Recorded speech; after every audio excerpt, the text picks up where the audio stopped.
What happens in the woods behandlar autentiska kriminalfall. Vi diskuterar ofta händelser av våldsam natur. Känsliga lyssnare varnas. What happens in the woods is a true crime podcast. We discuss events that are often violent in nature. Listeners' discretion is advised.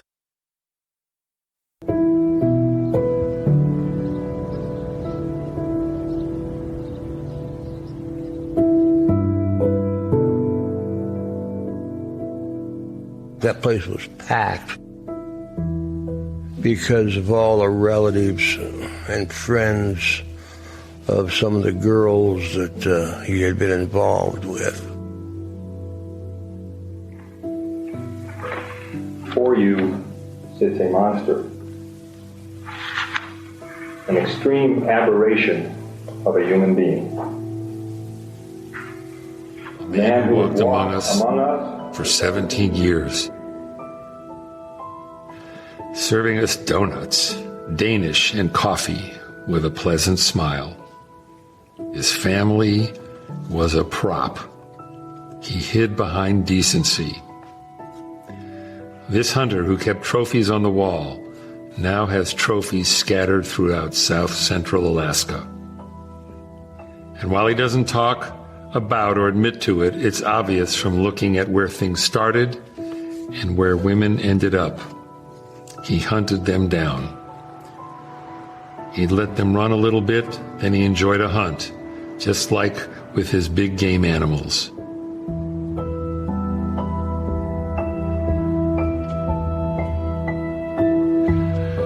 I don't know how I delivered that, quite frankly, because I was really caught up in the horror of this whole case. I'd lived with it for a good while. I'd lived with this man, and so, yeah.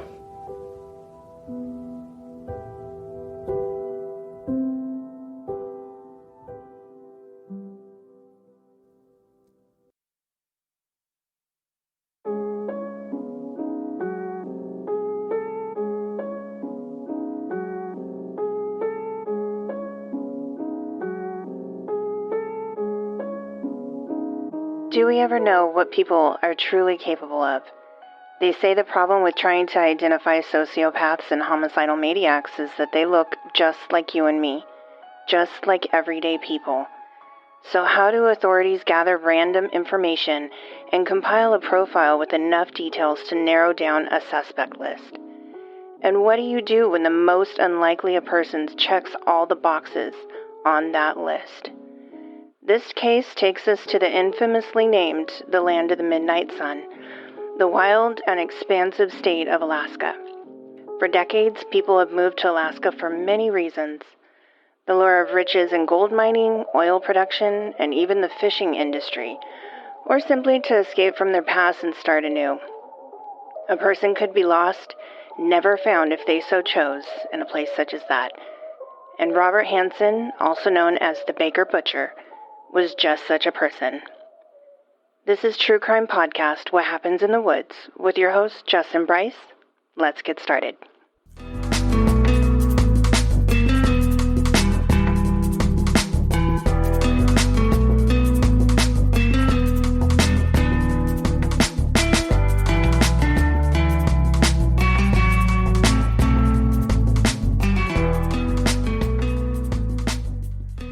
Well, welcome back, everyone. How are you doing? How are you doing, Bryce? Good. Stuffing your face over there with pepperoni. Yes. We're professionals, damn it. We're working. Okay. This isn't snack time. I don't get a break. So. Oh, shut up. Oh, I'm such a slave driver. You are. Yeah. Well, we are excited for the month of October. The first and foremost is we're kicking off my birth month. Yes. That's the most important thing that we're here for. Yeah, I'm yes. sorry. It's my birth month. All right. We also, this month has 5 Fridays. So you know what that means, right? Oh. Oh my God. So we have a bonus episode. Oh. Oh, Okay. right. Perfectly lined up for Halloween. Yay. And it's extra special because we are teaming up with one of our favorite podcasts, Crimes and Closets. Oh. So Christy and Beth from Crimes and Closets are actually, we're collabing with them on a special episode that's going to drop on both of our podcasts on different days, but that last week of October, just in time for Halloween. Yay. So keep a lookout for that information on social media. The bonus episode for us is going to be released on Friday, October 30th. And we want you to kind of feel them out a little bit. Head over to their podcast to listen to them, get a feel for their spin on true crime cases. They just wrapped up Serial Killer September, and those episodes were really well done. Yeah. Yes. So definitely give them a listen, and we are super excited to have that collab with them. Yeah. Let them know what happens in the woods sent you. So. Yes, for sure. We're going to leave a link to their podcast in our, in our description, as well as, their information. So you can go check them out, and yeah, we can't wait. So any updates for us, Bryce? We're doing a collaboration with Crimes and Closets. I gave that update. Oh. That was my update. What do you have? Yeah. So if you guys notice, actually, on our disclaimers, that's new for us this year, but I've done something, I don't know, I thought was unique. But of course, most of our listeners are here in the United States. But we have some overseas, which still blows our minds because, right. How are you finding us? But we appreciate it. And to show my appreciation, what I did was last week when we recorded, I don't know if you guys noticed, but he's actually Australian on our disclaimer. This week, Sweden outside the United States was actually number one for downloading our podcast. So our disclaimer was in Swedish. So every week I'm going to try and whoever is leading it. At the time of recording this, Sweden was leading. It was close though. Finland was right there. Yeah, I was going to say they've been kind of actually switching back and forth, I think. Yeah, they have. But today, as of recording today, Sweden took a decisive lead. So there you go. Yay. Yeah, you didn't download the wrong podcast. It is in English, but we just wanted to give a wink and a nod to our Swedish fans. Thank you. Yeah, thank you very much. Again, I don't know how you're finding us. If you can follow us on social media and just kind of let us know how you're finding us, that would be amazing, because I'm just super curious how other countries, is it Spotify? How are you finding us? Yeah. Yeah. Okay. Anything else? No. Okay. I don't think so. I'm just making sure. So kind of piggybacking on your information with the disclaimer, I want to reiterate that disclaimer. This one is disturbing. I left out a lot of information it was hard to read. So there was some of that I just didn't feel was necessary to progress the story, that I didn't need to discuss for some of these victims.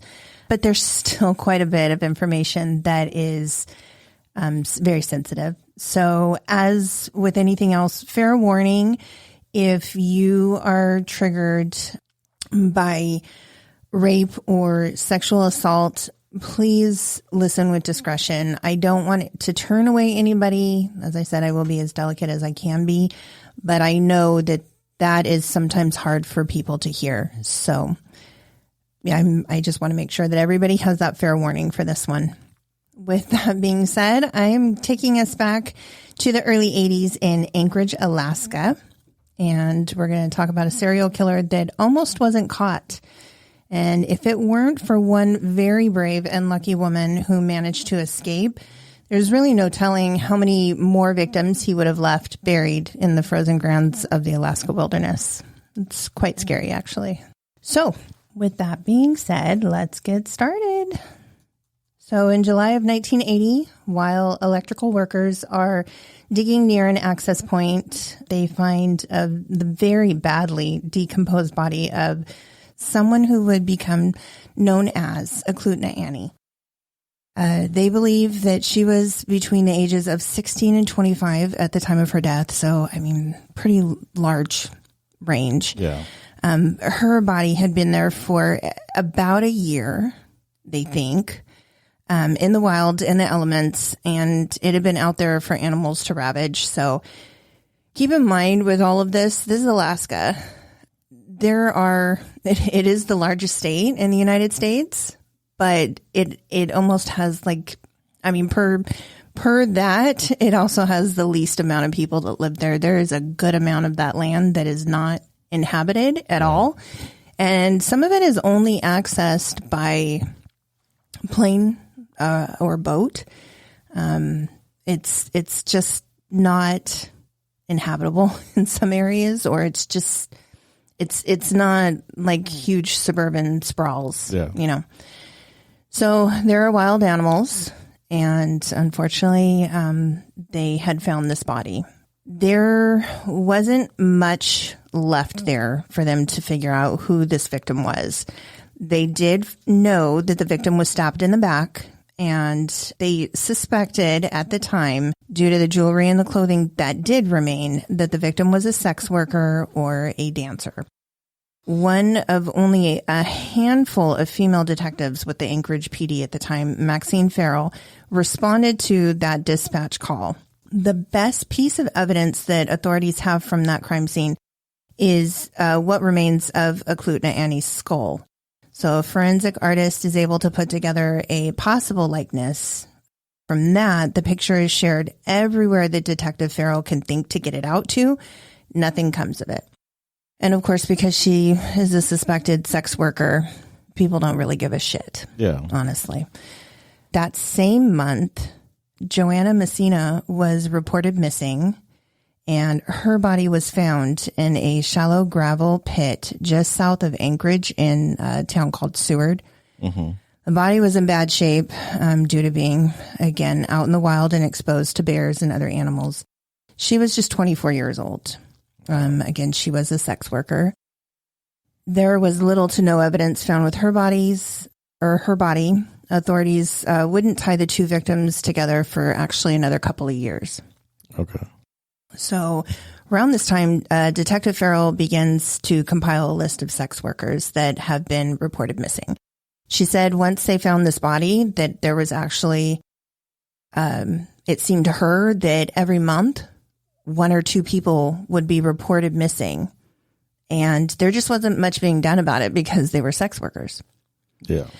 So she contacted the missing people's families. Uh-huh. She got details of their lives, and very smartly, she got detailed descriptions of jewelry that they wore. She then typed up and compiled a spreadsheet that had all of this information on what amounted to about 10 women in about a year period that had gone missing in Anchorage. Okay, just Anchorage. Okay. So her superiors, when she took this information to them and said, hey, I think these missing women are connected to Eklutna Annie. Yeah. And that there might be a possibility of, what had recently been coined as a term of serial killers. I think we have one. And her superiors, all men, said, no way. Yeah. There's no way. You're searching for information that's not there. We're not looking into that. And effectively shut her down. Yeah. During this time, so just kind of some perspective, the pipeline was booming. There was plenty of money to be made. People were going up to Alaska to make money hand over fist. The old saying goes, people that work hard play even harder. Yeah. So there was plenty of money to be spent on drugs or services that sex workers or topless dancers could provide. The women that were up there, some of them were on drugs. And, unfortunately, that was just the lifestyle they fell into. Some of them were actually, there was a mafia ring, who ran women between the states of Hawaii and Washington and Alaska. They would rotate women through those three states, working as sex workers or topless dancers or strippers. And so women were, one day they're there and then the next day they disappear. And who cares? Because they're in that industry. Yeah. They're disposable. Yeah. So because of that, it wasn't unusual for women to go missing and not be heard of again. As with most cases with little follow-up and no concern, nothing comes of them. So the next time anyone would begin to look at the possibility of a serial killer would not come for another 2 years. So on November 17th, 1981, 23-year-old Sherry Morrow went to meet up with a date, telling her roommate that she had met this man who was really nice. He was going to take her flying out on his small plane, and they would spend the day together. The roommate actually says, yeah, I met this man a couple days prior at this topless bar. Yeah. And that he creeped her out. And she got a really bad vibe from him. And she kind of asked her roommate, like, why the hell are you going out with this guy? Like, why do you really feel comfortable going out on this guy's plane? And Sherry was like, yeah, no, it's good. He's harmless. It's fine. And she goes. Famous last words. Yeah, unfortunately, that was the last time that she was seen. So her remains were found almost a year later on September 12th, 1982, in a shallow grave near the Kinnick River. 2 off-duty Anchorage police officers were out moose hunting. They were nearing the end of their day, so they were kind of wrapping it up and going back to their campsite. By the river, they see what looks like a boot kind of coming out of the sand. Uh-huh. And it was actually a partially buried body. Being officers, they back off immediately. They go back to their campsite. They radio to have state troopers come out because it's that area would be jurisdiction for state troopers. Yeah. So the next day they come out, they process the crime scene. What they find is absolutely disturbing. So Sherry had been shot in the back, right through her heart. Oh, wow. 1 shot. So somebody knew what the fuck they were doing. Yeah. There was no bullet hole in any of the clothing that was on her body. So there was an ace bandage wrapped tightly around her head, covering her eyes so that she would not be able to see. And meaning she was running naked, trying to escape probably whoever was attacking her. Yeah. Her clothes had no bullet hole. She did not have them on when she was shot, but they were her clothes. Wow. So after very carefully processing that crime scene, they went out and sectioned off parts of that by the river and had a small makeshift sieve. Yeah. And they were just going through piles of sand at a time. They find the 1 shell casing that is a .223 casing. Okay. And it matches her bullet wound. So there isn't enough of any other evidence to point in any direction. But now that the troopers are involved, they're a little more aggressive on trying to figure things out. They're just not fucking around. Yeah. So Detective Glenn Flothy with the state troopers is looking into the murders, kind of starts looking around the area of things that have happened recently that are maybe, crime happens. It happens a lot up there. Yeah. But it was a little out of the ordinary. And what could they look at that had happened recently? So he comes across the Clutna Adney, Joanna Messina, and Sherry Morrow. He contacts Detective Maxine Farrell, with the APD for assistance. She wants to help him. She wants nothing more than this to be looked at by anybody. But she's officially banned from assisting them from the APD. Yeah. They wouldn't even hear of it. They didn't want her to assist in any way. So APD didn't want her to assist the state troopers? State troopers. Yeah. That just seems weird. Yes and no. It definitely is that time before, jurisdiction was shared. I guess you would share your knowledge. Up until that point, you did your shit. I did my shit.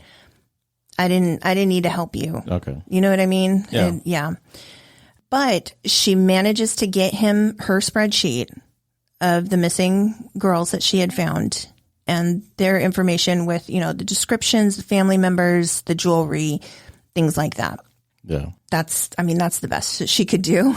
So that's what she did. So they still don't know who's doing this. They have no answers. They have no possible suspects, but the troopers are not giving up. They're definitely not giving up. When a potential victim manages to escape being killed, they get exactly what they need to break this case wide open. So they set up a task force. They warn local sex workers and, dancers, women on the street, please be safe. Yeah. Be in groups. Yeah. Don't go out without at least one other person. Don't meet up with strange men outside of, like, if you're a dancer, don't go on an outside, date. Yeah. If you're a sex worker, try to be as safe as possible. They do what they can. So far, there are 3 women dead and 12 more missing that they know of that kind of fit this profile. Things are really serious. There's not much to go on. They have been working on a list of possible suspects, local people who have prior criminal history. Nobody's standing out, really. No, they're not making a good suspect. So on June 13th, 1983, just months before Sherry Morrow was actually found, Anchorage PD get a report from a truck driver that he had picked up a naked woman who was, like, hysterically upset. Yeah. She's half naked. She's running down the road trying to get away from a local airport hangar. So on the north end, as you're going out towards the Matanuska Valley of Anchorage, there is the local, it's right before you hit the Air Force Base. There's a local airport. Yeah. And it's pretty large, actually, because it's very common for people in that area to have a plane. Yeah. It's something that's almost necessary, especially in that day and age. Yeah. Roads were still not that great. Mm-hmm. And it's actually situated on either side of the freeway. There's large area land set aside for this little airport, right? Mm-hmm. So she's found coming out of there, running down the street, which is the highway that leads into Anchorage. This truck driver pulls over, gets her in the car. She's, like I said, half naked. She's got no shoes on. She's got handcuffs on one wrist, and she's just freaking the fuck out. So she tells the driver that she doesn't want to go to the cops. He's like, let me take you to the police. And she's like, no. Why? She's a sex worker. Oh. What the fuck are they going to do? Not much. Yeah. So she convinces him to drop her off at a hotel that's really close by. He ends up himself, the police station is actually, if you just follow that road just a little further south, you're going to hit the police station.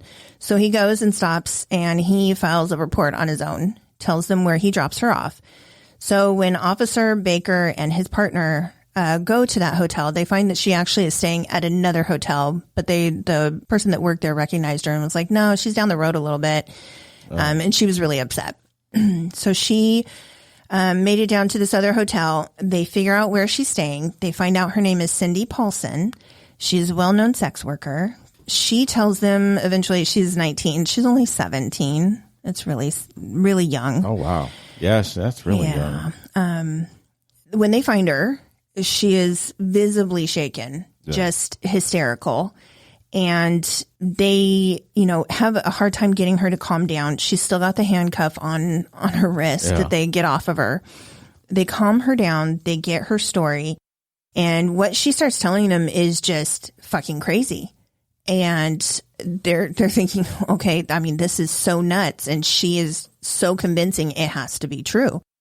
So they're talking to her. She says she had picked up a date the night before on the corner in the well-known red light district of 4th Street in downtown Anchorage. The guy that pulled over offered her $200 for a blowjob, but when she gets in the car and they're about to start, he has grabbed her wrist, put the handcuff on it, and he has pulled a gun on her. Oh. And he says, you're a professional. You should be able to handle this. And I'm going to take you to my house. And you'll be fine as long as you let me do what I want to do. So he gets her to his house in the Muldoon area, which is North Anchorage, forces her inside.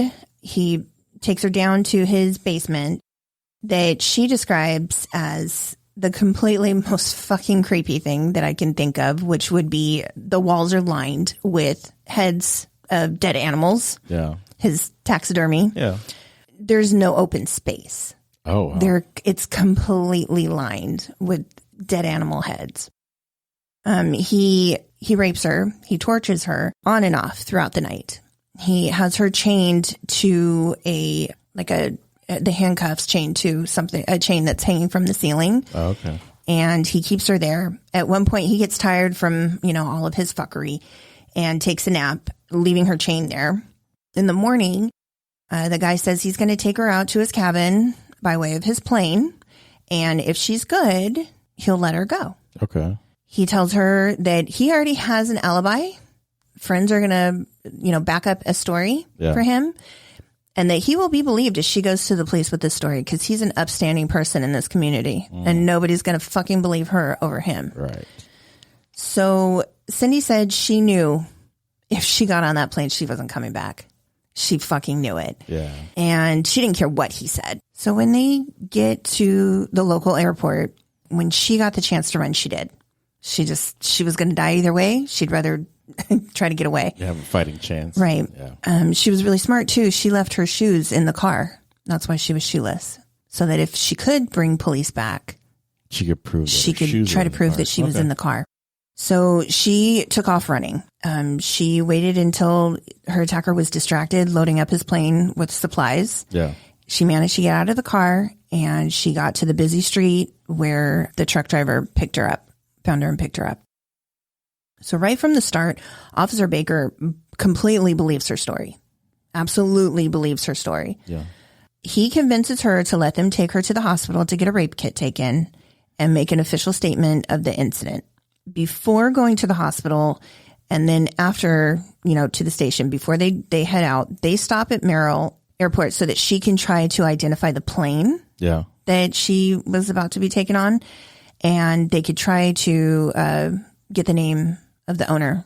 So luckily there's actually an attendant right there when they pull up and the officer says, hey, I need some information. And the guy's like, yeah, what do you need? Who's the name of the person that owns this plane? And the attendant gives it to him. His name is Robert Hansen and his home address is in the Muldoon neighborhood that Cindy described. Oh, wow. Yeah. So while Cindy is giving a statement to investigators, Officer Baker and his partner go to Robert Hansen's home to question him. Robert fully cooperates, allows the police to come in, answers all of their questions. When he's asked where he has been since the previous night, Robert claims that he was at a friend's house until like midnight-ish, fixing a plane seat for his plane. Yeah. From there, he went to another friend's house to hang out for the rest of the night and returned home around 5:30 in the morning to fall asleep. His wife and his 2 kids are off in Europe on vacation. They haven't been home all summer. Oh, wow. So the officers go into the basement. They find it exactly as Cindy describes.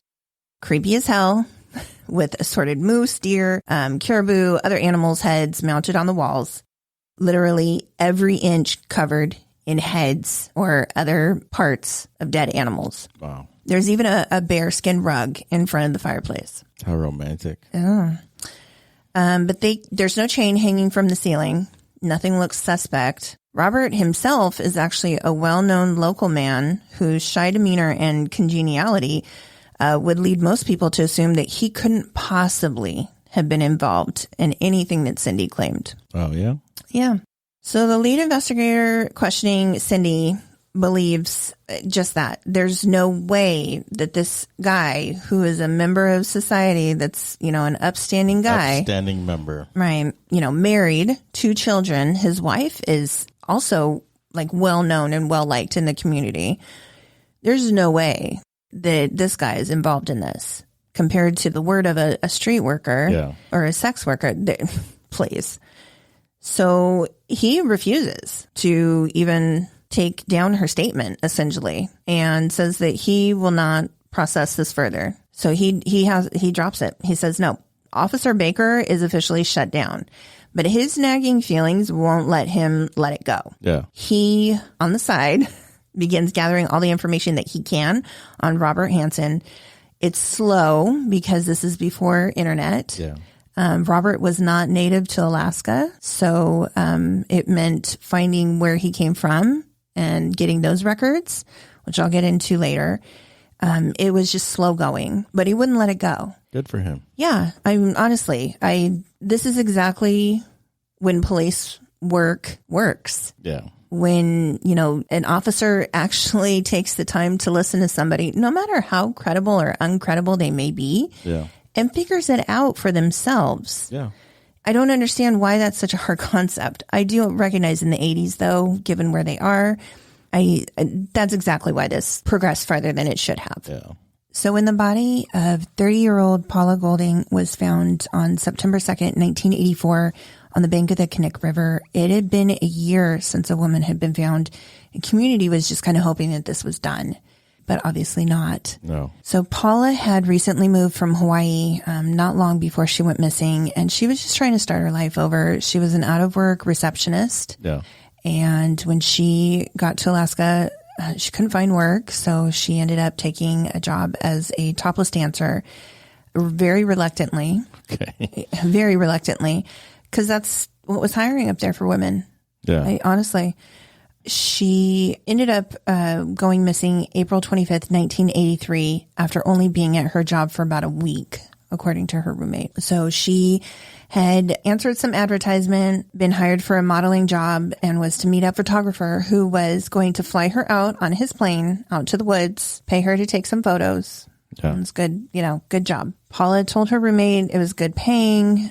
She hoped it would lead to something better to get her out of the dancing because she absolutely hated it, did not want to do it. Yeah. That wasn't what she, her goal was. When she doesn't come home that night, her roommate reported her missing, and it would be months before they learned of her death. So what they find is a similar story to Sherry Morrow. She too had been shot in the back, but her clothing had no holes in it. Oh.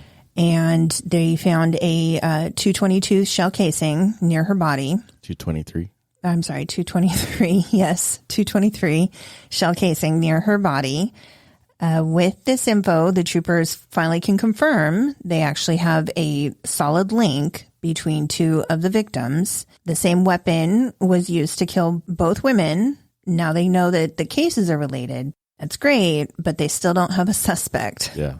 It's painfully slow, the information that they're getting and learning over years to try to figure out who's doing this.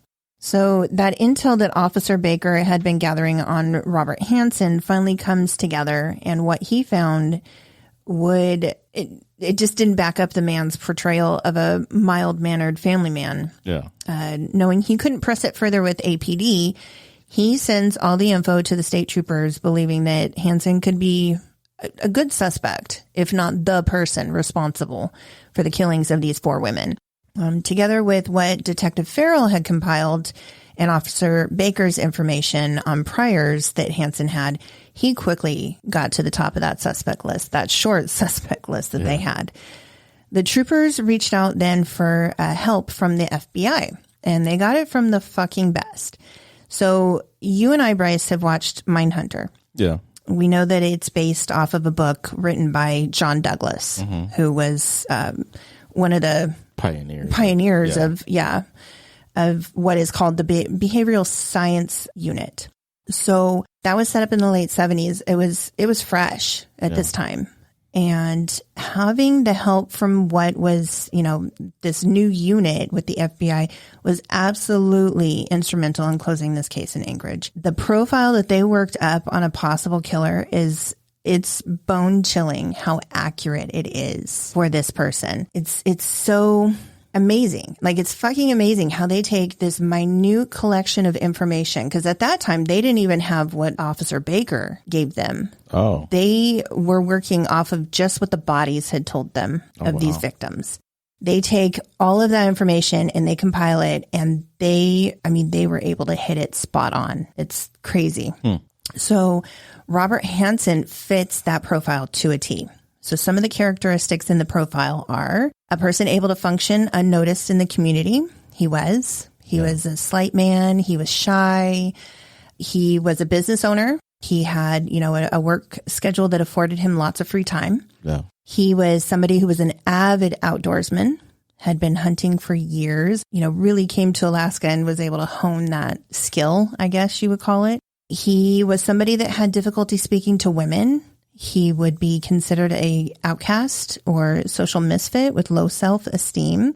someone who has a speech impediment, which is crazy information to know. Yeah. From just 4 victims' bodies, right? Wonder what gives that away, though. So finally, the last bit of this was someone who had a history of committing arson. So, yes. So let's learn about Robert Hansen, or as the locals know him, as Bob the Baker, when we come back from this break. So Robert was born to immigrant parents in a small town in Iowa in February of 1939. His parents were described as hardworking, just no-nonsense people. Yeah. They ran a popular bakery in a very small town that was successful, but they led nondescript lives in their community. So they weren't spenders. They didn't let the kids weren't spoiled. They had work with the business. There was no nonsense going on. Yeah. Robert was a bad student. He was painfully shy. He was unpopular. He had a hard time fitting in with others. He had really bad acne that left him pockmarked, and he had a bad stutter when he spoke. Oh. Yeah.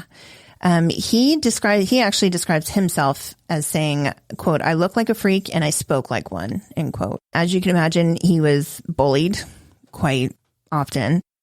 Kids are assholes. We know it. Young kids don't know any better. They bully what they don't understand or know. And sometimes adults are just as mean. So unfortunately, when somebody's just the slightest bit different or has somebody that makes them vulnerable, it's like people zero in on that. Yeah. And yeah. So he spent a lot of time in isolation because of that. Mm-hmm. And that's where he started hunting. He could focus his aggression on making animals the target of his aggression and make them pay instead of being able to do it to the people that bullied him. Which, that's the problem, is focusing and not dealing with the aggression. Right. So growing up, he worked in the family's bakery. He learned all the tricks of the trade from his father, but it wasn't what he had aspired to do in his life. Yeah. So after high school, he joined the Army Reserve. He was in that for about a year. Then he returned home to work as the local police academy's assistant drill sergeant. So he also began a relationship around that time with a local woman who they eventually got married in early 1960. But, being home brought back all of these feelings, even as an adult, of his bitterness at being bullied and I guess not really being able to have like a high school experience of a relationship. Mm-hmm. His first sexual experience was while he was in the Army Reserve with a prostitute. Okay. Yeah. So being back home, just all those feelings that, he had maybe been able to let go while he was away from home, they returned full force. So what's a young man to do? Well, he decides to set fire to the local school bus garage. Oh. That's what. Wow. Yeah. He was so pissed off at the school. He was like, let me burn this shit down. And he convinced a 16-year-old worker at his father's bakery to help him do it. That's great. The profile's crazy. The profile is fucking crazy. So the 16-year-old though is like, he had a conscience. Yeah. And he quickly confessed to this and took Robert down with him. He was like, Robert made me do this. I didn't want to do it. He coerced me into doing it. So he, can't get around it. He doesn't really confess to it, but he is convicted at the end of 1960 and sentenced to 3 years in a correctional facility. He only served 20 months of that time. That's it? Yeah. Was it his first offense, probably? I do believe so. I do believe that this is his first offense in the system. I mean, he was a bad student, so he did get in some trouble in school, but I do believe this is the first offense, recorded. Yeah. So he spends 20 months in that facility. His young wife, who they had just married at the beginning of that year, I cannot find her name, and it's probably, for her protection, essentially, for, her not being found and harassed, as people tend to do. Not to mention they were only married for 6 months. I definitely would not want to be associated with somebody that I barely knew for 6 months. Oh, and, okay. Yeah. So that's not his wife Not his current wife during the 80s. So she divorces him, rightly so. She just doesn't want to be associated with him. What is interesting to me, and I believe that this is very telling of the time, but also why this empowers him to feel that he can continue with things in a criminal way and get away with it is, not only is his term shortened, but during that time, they diagnosed him with what is called back then, manic depression. Yeah. We now call that bipolar disorder. But they also stated that he had schizophrenic tendencies. Oh. So the psychologist said that Hansen felt the need to go back, try to get back at people who had wronged him. And he was very, he had a juvenile outlook on that. But they still released him early, even with all of that. So from there, Robert adds a string of petty crimes to his rap sheet. He starts, stealing little things here and there. And how old is he now? What? I mean, he's in his 20s. Okay. Yeah, he's like early 20s. So as you can imagine, the family, who had been well respected in that town, they're embarrassed. Yeah. They're highly embarrassed. It was a small town. Everybody knew what Robert was doing. Robert was actually bragging about kleptomania and saying that he was stealing these things. And he was bragging about it outwardly. Just, oh yeah, I took that and I got away with it. He would serve time on and off for the next few years for petty theft. But every time it was shortened and it was not severe. The sentencing was not severe. It was like, oh, yeah, you did that. I know. But nothing was done to stop him, to help him figure out why he was doing that. Yeah. And every time he did it, it was, yeah, okay. But you're doing so well in here. We'll let you go. Yeah. So eventually the family sells their bakery. They buy a summer resort in Minnesota. And this is where Hansen met his second wife, Darla, in 1963. They got married. Yeah. Eventually they had 2 children. Every time that he was convicted of one of these petty crimes, she stood by him. And she had this strong conviction that if she got him back on the right path and they went to church and she just, held this belief that if she could be so strong for him that she could help him be better. Yeah. Never acknowledged that maybe he didn't want to be better. Yeah. Or that what he was doing was beyond what she could do for him. It was beyond the help that she was capable of giving him. Yeah. And essentially what she did was excused it by, oh, I know you did that, but we're going to channel our focus over into going to church. We're just not going to deal with that. Yeah. It enabled him, essentially, in more ways than one, to, again, feel like, oh, well, I got caught and I did it, but I'm still getting this slap on the wrist. Yeah. It's not that big of a deal. And nobody is really holding me to any accountability, even his wife. Yeah. So in 1967, Robert convinces Darla, for whatever fucking reason, to move to Alaska with their young children for a fresh start. And maybe she was just thinking, okay, I'll do this because it'll get you what you need. Essentially, he wanted more opportunity to hunt. It's really what it boils down to. Who doesn't? Right. I mean, sure, it's fine. So this is where Robert really honed his hunting skills. Like I said, he even won some awards for some of his skills. He set some records for some of the game that he killed. He also purchases eventually that small plane.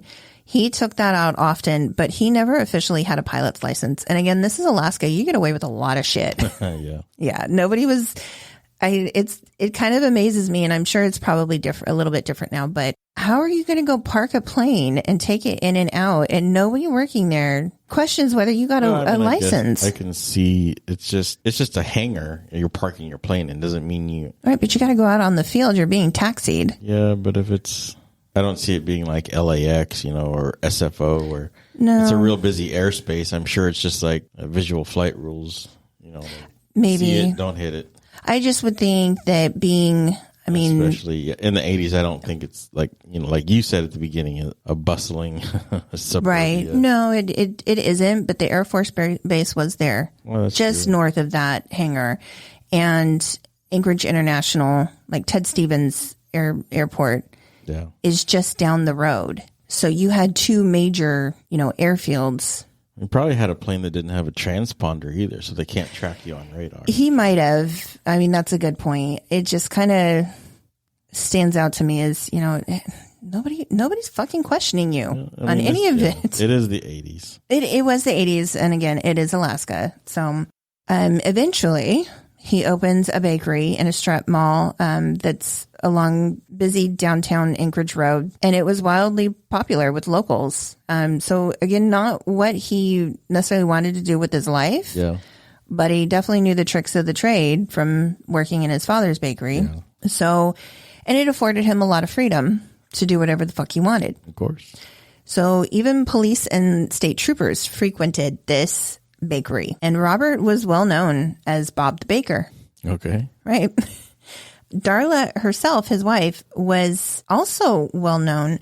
She was a very respected local teacher because she worked with children that had dyslexia and would help them learn how to read. So essentially, kids in the state or in that town that nobody knew what to do with and help them, she became their teacher, and they were in her classroom, and she was able to help kids who were special needs in some, ways, dyslexic, needed help learning how to read, other things. She was so well known as a revered teacher in that town. So she was herself, very well known and respected. And it kind of fits her personality too, with her trying to help. Yes. Mr. Bob the Baker. Yes, I definitely. Yeah, I agree. So the two actually almost lived completely separate lives. She maintained the home and anything that the kids needed from her income as a teacher, and they didn't really spend time together as a family. He did whatever he wanted. She and the kids did what they wanted. Nobody was worried about it. Yeah. Robert just was able to do whatever he wanted, and he did. So that was what Officer Baker found on Hansen's past. And that is what, when he started getting all of that information, that absolutely convinced him to send it on to the troopers. Yeah. And in 1971, these are a couple of the more disturbing things that Baker finds. Okay. In 1971, Hansen is arrested on 2 separate occasions for similar charges. So both in the same year, just months apart. The first victim was Susan Heppard. He saw her one day walking down the street, really liked the way she looked, and followed her home. The next day, he showed up at her home with a weapon and tried to kidnap her. Holy shit. If her roommates had not been home and heard her scream, she would have been taken and God knows what. But her roommates heard her scream, called 911, and he, takes off. But police do find him about 30 minutes later. Uh-huh. They arrest him, and he is quickly released on bail. They did take a color photo, which, you got to think 1971, of his profile, his face. And he was actually the first person in this photo collection that the police had been thinking of starting at that time of sex offenders. He is the first one in that book. Oh, wow. Right. So just a few months later, like I said, he's back at it. This time he learned his lesson, and he chose a woman that he thought would not be missed. And that was Patricia Roberts, who was a sex worker. He took her at gunpoint to the Kenai Peninsula, which is about 150 miles away from Anchorage. Yeah. She was raped and assaulted by Hansen, but somehow she convinced him to take her back to Anchorage and let her go. Don't know how. Wow. But he does. He claims he just didn't know what to do with her. So he told her that if she went to authorities, she wouldn't be believed, that he was well known and well liked in the community. Of course. And, not to speak of it, essentially. And she does, though. She files charges anyways. Good for her. Yeah. He, this time, gets sentenced to 5 years in prison. But again, he gets off way early, this time only serving 6 months before being released. Wow. Right. Holy shit. They release him to a work release program, and he is deposited basically in a halfway house. Meanwhile, he's married. But they live separate lives. They live separate lives.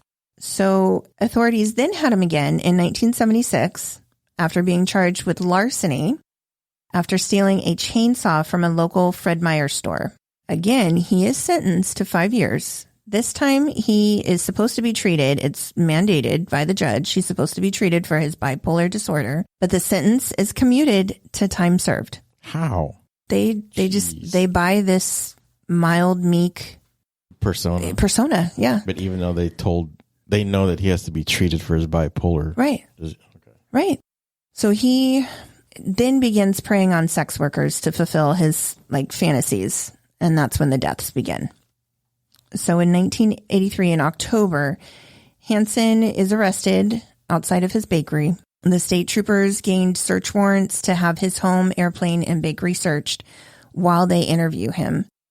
So they have their profile from the FBI. Yeah. He's a good fit. He's a perfect fit. Yeah. Right. To a T. They have the records of the previous similar crimes from 1971, all of his other petty crimes and all of it. They have the testimony of Cindy Paulson, and that ties enough together that they're able to get these warrants. There's a legal precedent that is set in this case with that, because the search warrants obtained use the psychological profile the FBI generated. Because at this point, they don't have a weapon that can be tied to him. They know that the shell casings match, but they don't have an actual weapon. Yeah. But due to the profile fitting him and the, information that Cindy Paulson had given APD, that's how they get the search warrants. It is the first time that the FBI was able to help in that way, and it set a legal precedent. Just for the profile. Just on that profile in combination with her testimony, her statement. Damn thing is right on. No, it's crazy. So, like I said, that never happened before. It's all due to the work of the behavioral sciences unit that is essentially portrayed in the Mindhunter series. Yeah. The troopers also use the interrogation room setup that is famously shown on that series, and they strategically dress up the room. Yeah. Like they did for that one guy, I think they did it first, who had killed his brother-in-law. Mm-hmm. Yeah. Was that the one?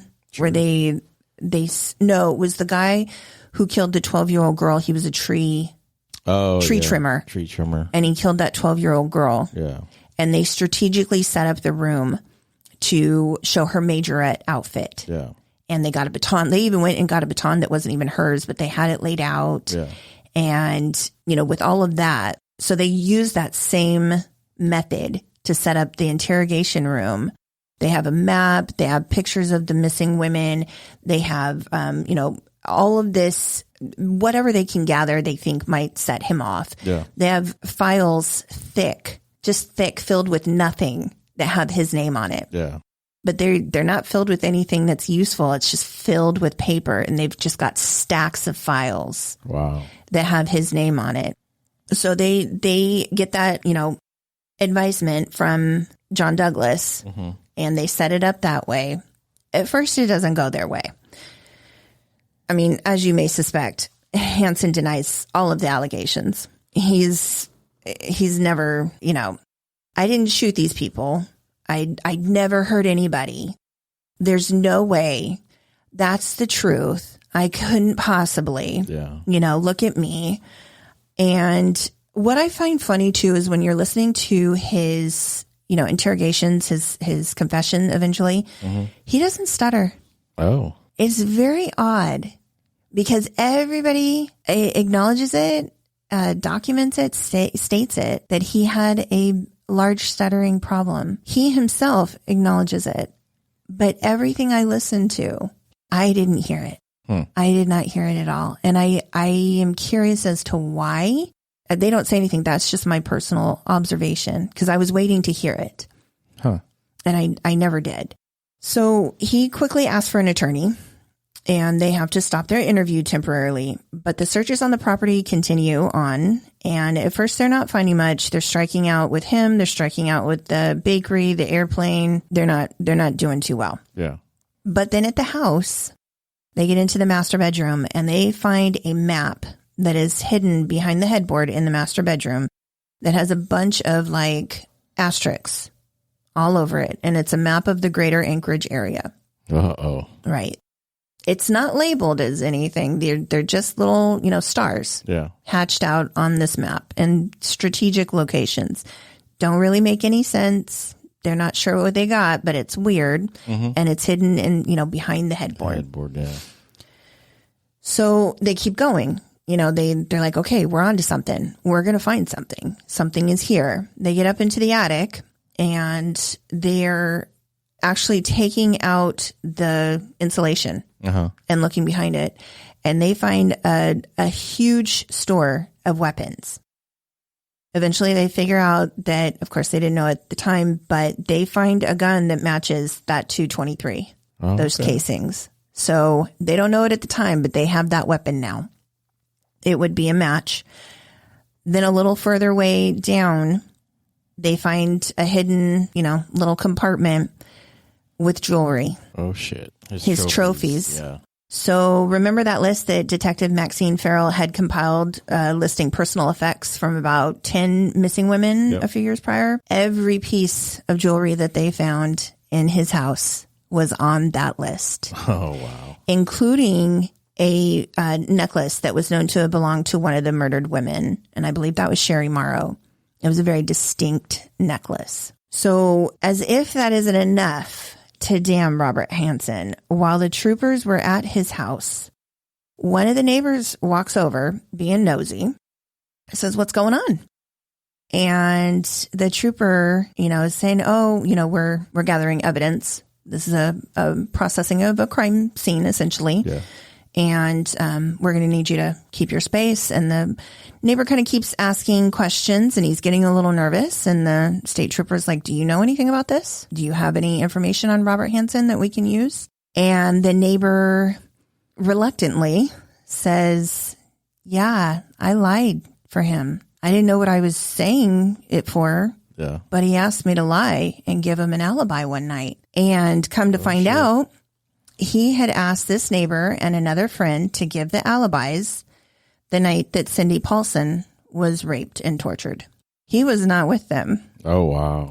And they lied for him to the police, which fucking kills me. Yeah. The police come knocking on your door. They want to know where somebody was.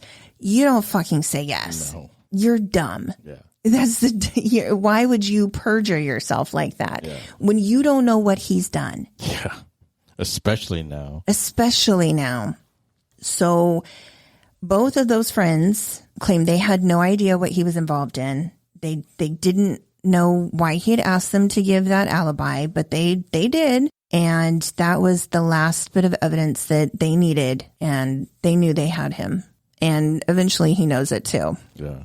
So at first, when they confront him with all this, he's giving them minimal information. Yeah. He still is trying to think of how he can get out of it. And I think given the past record of how often he got out of things, he probably figured it was going to happen again. Right. Let me just give you enough so that you feel like you're justified and, I'll be out of this. It's fine. So he he starts to say things like, they're just prostitutes, right?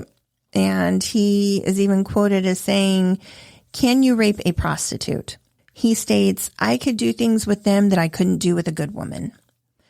What he really wanted was just a blowjob, but he wouldn't ask his wife to do that because God forbid you have a sexual encounter with your wife. Of course.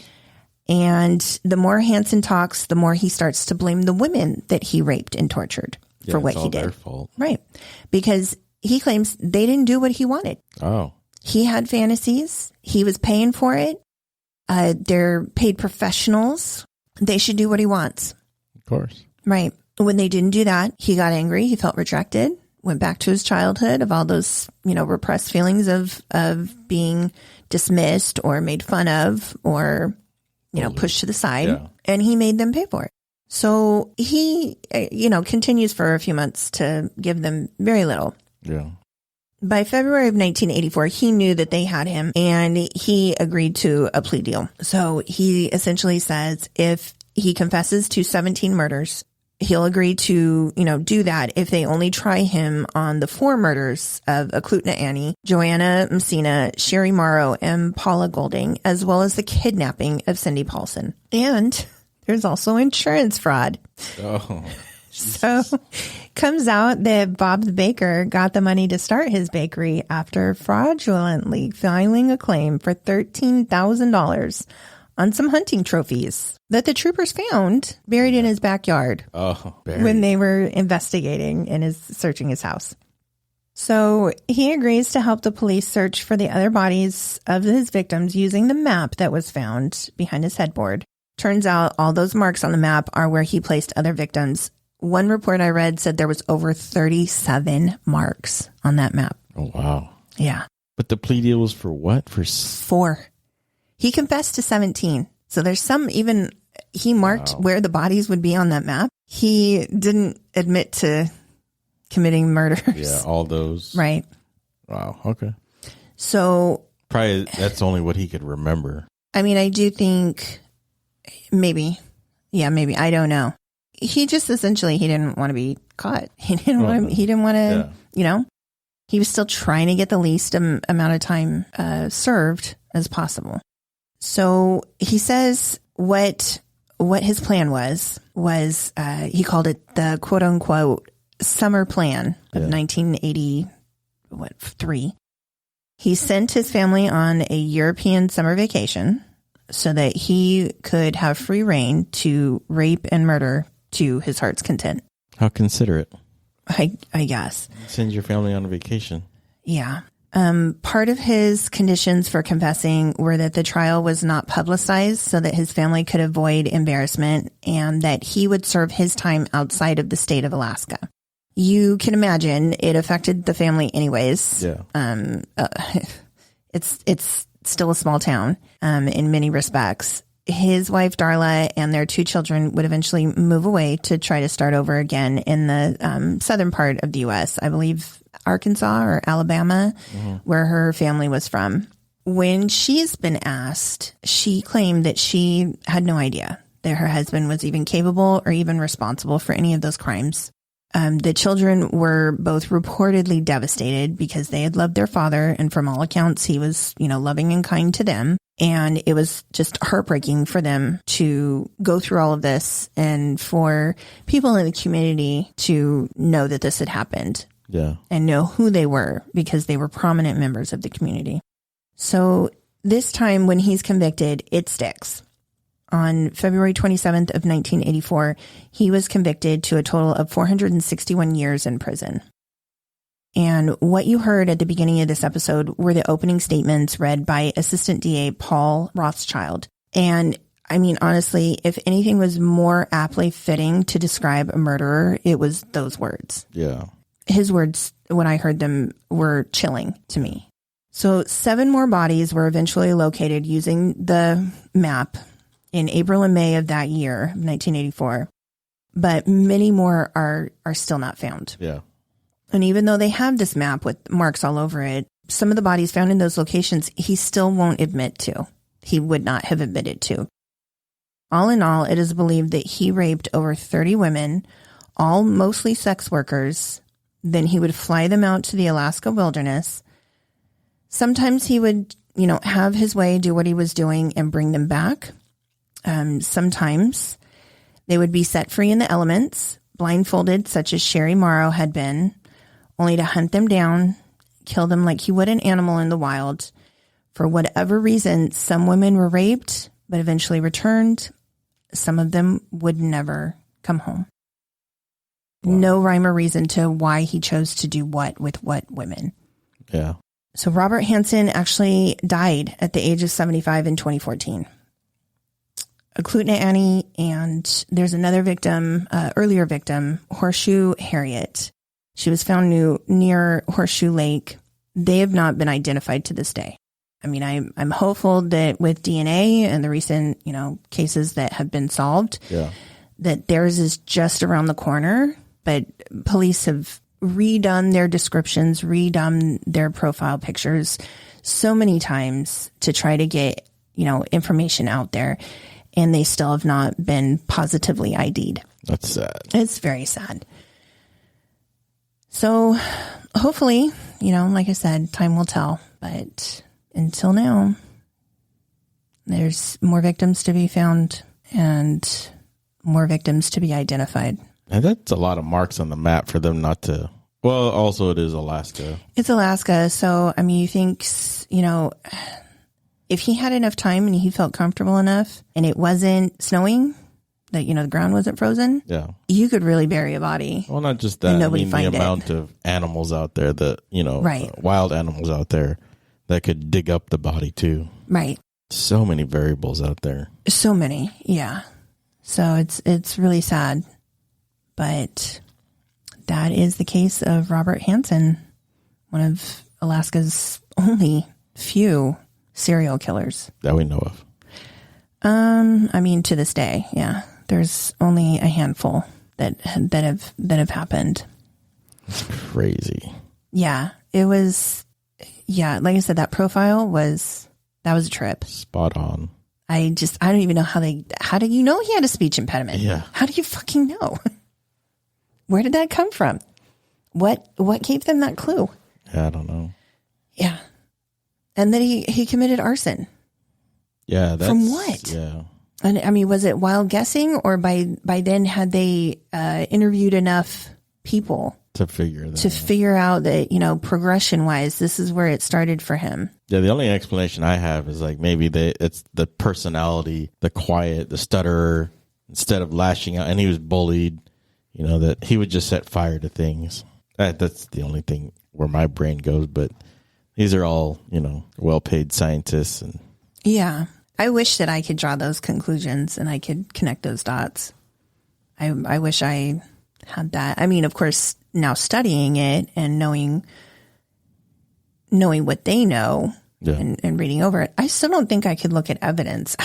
I mean, I don't think I could by any means look at evidence from a case and be able to draw those like so spot on those conclusions. I could probably generally say something, but it wouldn't be that accurate. Yeah.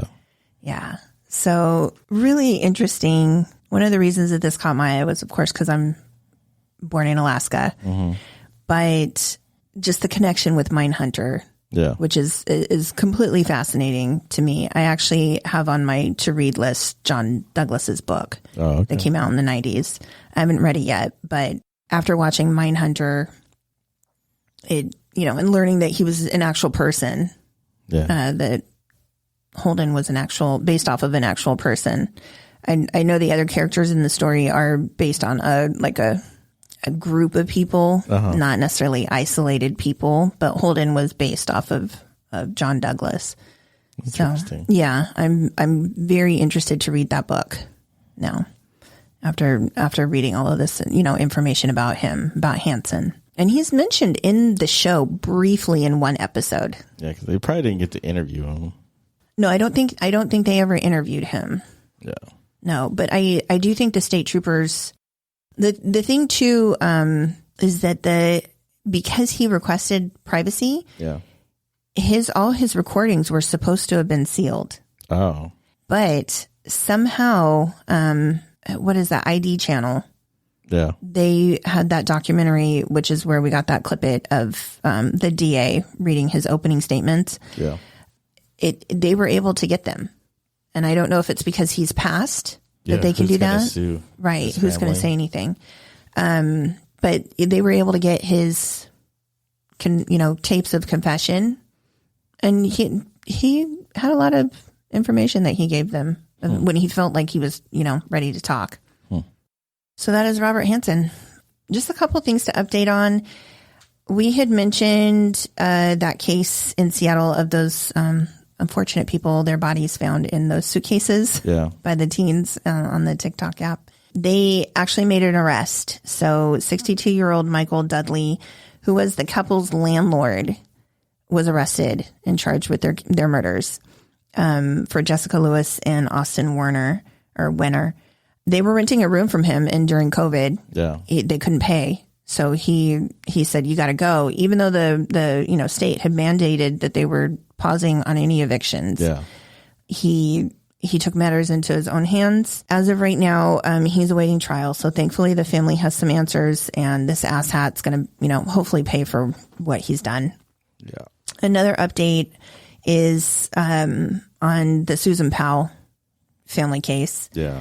So when we had discussed it in our WTF Wednesday, the family had been awarded a little over $90 million in that wrongful death suit that her parents had filed against the Department of Social and Health Services. That about a week ago actually went before the judge for the actual finalization of it. Yeah. And it was lowered down to just $32 million. So $16 million for each of the boys. Like, we had kind of a lengthy discussion. Like, I said, how do you put a price on that? Yeah. But I did feel that I think it was $98 million was a little. It was a little high. It was high, but also, do you have the right to put a price on a child's life when there was acknowledged wrongdoing by the state and by, I felt other legal entities that were at play in that situation too. Susan Powell is still not found. The Cold podcast still runs updates when they have them. So, check out that. But that case is just sad. Yeah. It's so sad. The one thing I will say this, they did put out an update of him, Josh, driving around, and it was actually in our neighborhood. Yeah. Which scared the hell out of me. Yeah, because we recognized. Yeah, where he was driving around. His dad's house. Neighborhood. Yeah. Yeah, but where he ended up, where he took his life and the boy's life, is just down the road from us. It's down the road in Graham. Oh. It's not far from us. Yeah. So that too was disturbing. Yeah. Because it's close. But when they showed that video of him in the subdivision that's like one over from us. Yeah. Yeah, I about shit my pants. Yeah. It's crazy how close that was. Yeah. So just want to kind of give an update on that. It's still sad no matter what. Yeah. Do I think 16 million for each of their lives? I just don't know how anybody could possibly judge that. Yeah. But we did have a feeling that was going to get lowered. So yeah, as of right now, that's the information that had come out about a week ago, about 10 days ago, maybe a little bit more, maybe 2 weeks now. As of recording. Yeah, as of recording. So, all right, guys. I wish I had something funny to say, to upbeat to end this on. Join us on the Discord server. We got some kinks worked out on the Discord server. So please join us today. For that, we're going to announce time. As always, please be kind. Stay out of the goddamn woods. Stay out of the woods. Yeah. Until next time. Bye. Bye.